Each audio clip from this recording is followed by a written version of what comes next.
Hello, this is Matt on the Moon Lambo channel. Brand new story titled Ripple Executive Reveals $500 million Strategy to Bring XRP and Crypto into the Mainstream. I love these bullish headlines. Great content for a fun little Saturday. So I'm going to run through that. I've got, I want to share with you a little bit of information about Interledger. I'm still always learning about it because, frankly, and I'm always upfront about this, like, I'm not a tech guy. I learn all about the fundamentals and get the big picture stuff down, and that's the vast majority of what I'm good at, and I'd like to share that type of information with you. But there's a pretty good explanation of what Interledger is that I'd like to share with you in this video. And I'm going to wrap up this video with an article from You Today titled, Craig Wright could be real Satoshi, according to founder of First Chinese Crypto Exchange. Yeah, highly skeptical of that. And I'll be upfront with you. So when I'm mapping out the videos that I'm going to create for the day, I've got a lot of reading and a lot of work prior, but way before I could even think about pressing the record button with anything I put out into the world. A lot of reading to be done. Sometimes, if something, I feel like I kind of conceptually got something enough, maybe I'll kind of skim it and read the majority of it and just be like, okay, I've got the gist of it. I understand this and I can talk about it now coherently in a video. This particular one, I will admit, I have not read it all yet, so I'm just going to be upfront. It'll be a fun thing. We can learn together why this particular Chinese crypto exchange thinks that perhaps Craig Wright is the real Satoshi. But before we get going any further here, if you would please delicately tap that like button. And if you are a fan of Ripple and XRP and you believe deep down in your heart that Craig Wright of course created Bitcoin, he is the real Satoshi, go ahead and subscribe to the Moon Lambo channel. All right, a shout out to Rocky Ride. He's on Twitter as @RockyRideXRP, tagged me along with fellow XRP YouTubers, The Digital Asset Investor, and CKJ Crypto News. Oh, and XRP Venture as well. And so he tweeted this out. It was, again, this story. Ripple executive reveals $500 million strategy to bring XRP and crypto in the mainstream. So anyway, I appreciate that, and shout out to you, good sir. So let's go ahead and dig into the first piece here. The leader of Ripple's fundraising and development arm, Spring, it's revealing a new look at how the payment startup is trying to trigger a mass adoption of the digital asset XRP. In a new interview with Abra, Ethan Beard says the company is implementing two strategies. One to reel in financial institutions, and another to bring XRP to any person or company interested in utilizing digital assets. And this makes all the sense in the world to me. What have we been talking about for a long time? I mean, 2019, actually Brad Garlinghouse, if I'm not mistaken, he said that he thought 2018 would be the year of institutional adoption, which didn't really come to pass. It was mostly just a bare year where some infrastructure was built out, and Ripple certainly made a heck of a lot of progress. But I remember him kind of thinking it was either towards the end of 2018 or the beginning of 2019. Ripple CEO Brad Garlinghouse said, I really thought that 2018 would have been the year for the institutional adoption, but didn't really pan out that way. But it's coming. So and he's still right, like it's going to happen, of course. But it's just interesting that, of course, and important that Ripple understands just how significant that is. And again, it is indeed coming here, along with banks holding cryptocurrencies. We're talking about custody, of course. But anyway, so check out this quote from Ethan Beard. I think one way to think about what we're building is we have almost a top-down strategy that is working directly with financial institutions, providing them enterprise software that's already customized for their world and lets them tap into the power of XRP. Then we have kind of a bottoms-up strategy where we're looking just at starting with XRP and other cryptocurrency, and then focusing on developers and letting them integrate XRP and integrate cryptocurrency into their applications. It seems to me that at some point they meet. How and where they meet is kind of unclear. It's not crazy to think that the vast majority of money should be in some way moving over cryptocurrency somewhere in the payment stack, and where that meets will be interesting to see. Yeah, exactly. Just as it was interesting if you were sitting there as a speculator in, let's say, 1995, trying to figure out where everything was going to go with the development of the internet, and how many people could have foreseen, for instance, Uber. Like you've become your own. You can become your own taxi, basically. It's cool stuff like that. Some of the stuff was kind of foreseen, but didn't really know how it was going to pan out. Like mid to late 90s, there was the concept of essentially watching videos, streaming videos over the internet, but the technological infrastructure was nowhere near ready. You needed decades to get it out to that point, but to some it seemed wacky, but still it obviously came to pass. And so I think some of the things that are being guessed at by Ripple employees and developers at large in the world of crypto, some of the things will come to pass, but I think what's exciting, perhaps most exciting, is those things that nobody's even guessed yet that will come to be developed in the decades ahead of us here. If you really want to see the full implication of this, I'm not talking about XRP price, but just the full world adoption of crypto and what's going to look like. You probably need to fast forward at least 15 to 20 years if I had to guess. Now, I'm not saying that for the sake of XRP price. Who knows when institutional money comes in, and that's a whole different can of worms right there. But that's why, in terms of price action, I don't make predictions. I don't know where this is all going. I'm just a very optimistic XRP community member, basically. Anyway, so far, Ripple Spring has committed more than $500 million to a wide range of companies building on blockchain technology. Ripple owns more than half of the total supply of XRP and regularly sells portions of its holdings to fund its core business and investments. And by the way, it only sells a certain percentage of total volume. They are responsible stewards of the XRP ecosystem. I want to be clear. They're not in any meaningful way suppressing the price of XRP. No.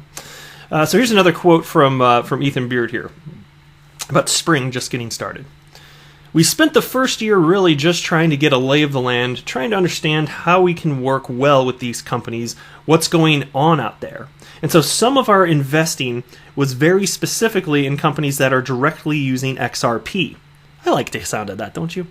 Some of it was also just investing in amazing teams that are working in interesting areas that we find fascinating and teams that we want to be able to work with in the future. And look, I still must insist that from my perspective, I know some disagree, but I think it's perfectly reasonable for Ripple to provide funds for entities that are building within the space in general, because the rising tide lifts all boats, as they say, right? And I think that is certainly true, and that's why Ripple, being the adults in the room, they are the adults in the room, they think it's very important for the entire asset class, the entire blockchain industry to do well overall, and so they wish other projects all the success in the world. That's a cool approach. So take a look at this now. And this was, I was tagged in this by Thor on Twitter. Thank you very much. Shout out to you, Thor. I very much appreciate you tagging me with this. I thought this was definitely a good call. I'm actually honestly not sure where you originally found this snippet here, but I like it, so I wanted to share it with people here. Let me pull this up here. So the screen grab. I just wanted to cover the part about Interledger here, because this absolutely the implementation, adoption of Interledger. It should. The whole theory is, we'll see if Ripple's right, and they probably are. The adoption of Interledger at large will be fantastic. There's all sorts of implications of Wake and Interact, and that's outside the scope of this video. By and large, I just want to conceptually talk about it, but it should be very good for XRP. XRP is a great way of moving money around, and we're talking about the Interledger protocol and XRP working in tandem, which is basically the basis of Coil, which is working on a new form of web monetization. So anyway, how does Interledger work? And I just want to read this a little bit here. The power of the internet comes from the fact that it connects everyone. It can do this because it is not a single network or system. The internet is a network of networks, or internetwork, which, by the way, you could slim down to just internet. Packets of information are sent across independent telecommunication providers using open protocols such as TCP/IP. And of course, by the way, this is me speaking now. TCP/IP, it is the glue of the internet. It's just the internet is a network of networks, right? And that's the protocol that makes it possible. So anyway, this makes it easy to communicate with anyone, no matter what provider they are connected to. We need the same for money and value. Interledger uses connectors to route payments across different ledgers. Conditional transfers are used to secure multi-hop payments so funds cannot be lost or stolen in flight. On top of this security primitive, Interledger provides a packet and address format heavily inspired by the Internet Protocol, IP. To instruct connectors where to forward payments.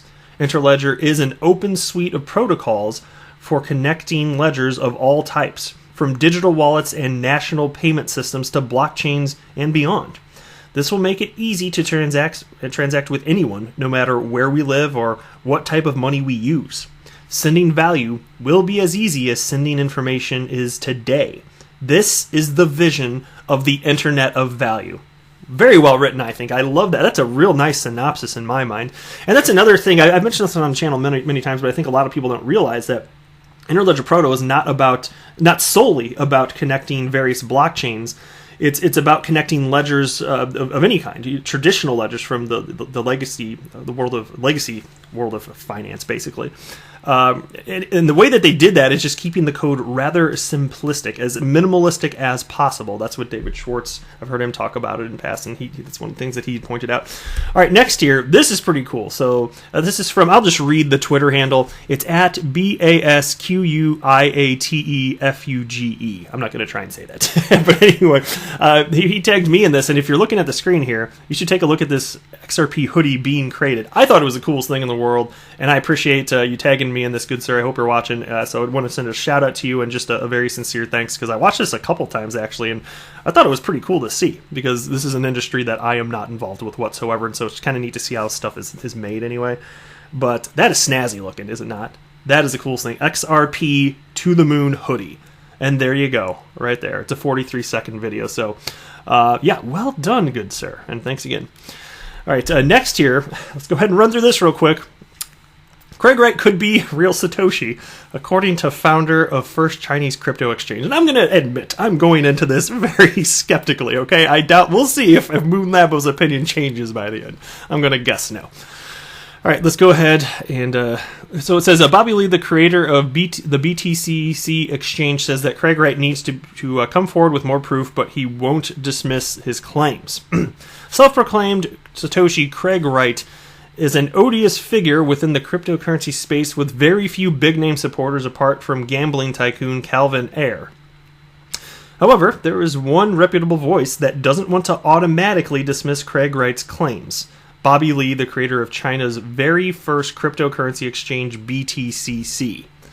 According to Lee's recent tweet, he doesn't rule out the possibility that Craig Wright could be the real Satoshi, but the Australian entrepreneur has to come forward with further proof. However, he claims that John Matonis of Cypherpunks Holdings saw Wright signing a transaction with real private keys. Okay, so hearsay it sounds like. Wright came out as the creator of Bitcoin back in May of 2016, with major media organizations quickly picking up the story. Multiple prominent crypto figures, including Gavin Anderson and John Matonis, confirmed the validity of his claims. Together with business partner Dave Kleiman, he supposedly created Bitcoin, the first cryptocurrency, but Wright wanted to be regarded as the only Satoshi after Kleiman's death. He even went to extreme lengths by threatening random Twitter users with legal action over calling him a fraud. Yeah, I remember hearing about that. That sounds ridiculous. Anyway, back in 2018, Ira Kleiman, the brother of the late computer forensics expert Dave Kleiman, sued Wright and ended up winning the long-lasting court battle. However, the in-chain chief appears not to have access to half of the 1.1 million Bitcoin he mined together with Kleiman to finance the settlement. Yeah, okay, that's it. I'm not sold. I am not sold. So there's hearsay supporting this. At some point, when are you going to say, okay, there's been no evidence, a lot of time has elapsed, you've had your opportunity, there's nothing there, Craig, you're not Satoshi. When is, like, how long do you have to wait? What else is it going to take? I'm sorry, I can't buy it. There we go. Attention-grabbing headline, got my attention, but nope. Nope. You can tell me if you think that he's Satoshi, let me know. That's it for this video. I'm not a financial advisor. Do not buy or sell anything because of anything I say or write. That would be a very, very, very bad idea. Until next time, to the moon, Lambo!